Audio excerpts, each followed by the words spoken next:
Craig Nicol is the CEO of Graphene Manufacturing Group, and great to have you back here. And since we last had you on the show, GMG announced a strategic partnership with Curran International to market thermal XR into the global oil and gas and also LNG sectors. So, what makes the partnership significant? How does this help to accelerate the commercialization of thermal XRs?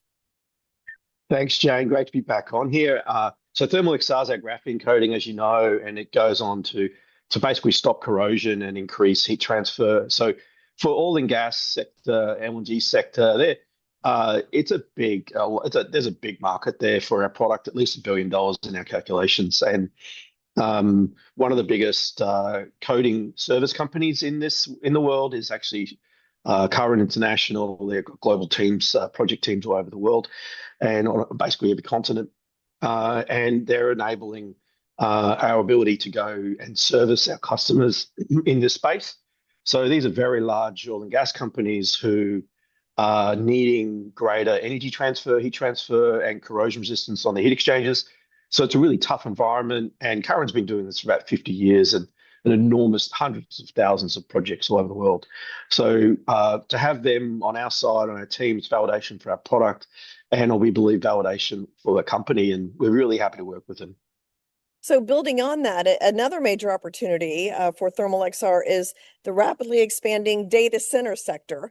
As AI continues to drive demand for computing power and cooling infrastructure, how is GMG positioning this product to help operators improve their efficiency and also have lower operating costs?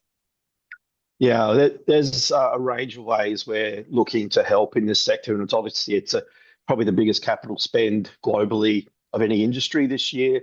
And some parties are even spending $200 billion themselves in 1 year. So we're actively involved in a number of sectors, a number of parts of the sector. One is the OEMs who actually make the different parts that connect to the computer chips, so the NVIDIA chips, and how they actually get supported. So we can coat those and increase the cooling of those. And then the chilling of the data centers. So they have these big air systems, and that's usually chilled with water. We can actually improve the performance of those and make them more cleaner, and also reduce the maintenance. And, any 1, 2, 3, 4, 5% kind of space, which we can probably do, anything there is huge money for these operators, and they're hunting for the economics on this, and data center manufacturers and chiller manufacturers. So, we are very busy in this sector, and we have a number of very high profile projects working through. And, I think if we were to look back on us on this product in 10 years' time, I think we will be known in that space as the company who basically made all data center chillers black. We'll see, but that's my prediction. Well, yeah, of course, we know how much data centers are growing, so that could be huge. Now, thermal XR appears to be also gaining traction across a growing number of industries, from energy and industrial applications, of course, data centers. We talked about commercial cooling. Where are you seeing the strongest interest, and also what's driving customer adoption? Yeah, so what we're seeing is a number of things. One is corrosion resistance. Air conditioners are no longer as easy to buy. There's a supply chain issues through COVID that really impacted the ability of people to get air conditioners, and it means people want them to last longer. So when they're on the shore, which, let's face it, a lot of people in the world are living on the seashore, there's a lot more corrosion there. Their air conditioners and their heat pumps, which is another application for us, a very strong application, are really driving people to want to learn more, and they want a coating. Now, every other coating basically on the market reduces its efficiency. When ours is one of the longest lasting coatings on corrosion resistance, but also improves efficiency. So we are completely standalone in that space. So really corrosion is driving us. So in the air conditioning and the heat pump space, corrosion resistance is the big one. In terms of the big heat movers, so the refrigeration and the data center space, it's around economy and efficiency. People want to have a reduced spend on electricity and want to be able to show that they have reduced emissions. So we're pretty lucky to have a great product that has both those parameters, and you can really, it's basically the best in both. So you can kind of lean on either. And then you kind of have conversations where you do go from one to another in the meeting where the OEM will want something and we say, oh, you can also do that. And so it's a very powerful product. And it's, we're going to see, I think, that throughout the world. As it grows, you'll see the sector bifurcate into ones who really want it for corrosion resistance and ones who really want it for energy efficiency. Well, interesting because yeah, it's a big issue here in the United States. I'm sure globally too, with energy efficiency. Now, as GMG continues to execute the commercialization strategy for TherMal-XR, what are the key milestones that investors should be looking for in the next 6 to 12 months? Yeah, so we've obviously got our American partner for distribution named New Calgon, and we'll be coming through announcing a number of projects with them.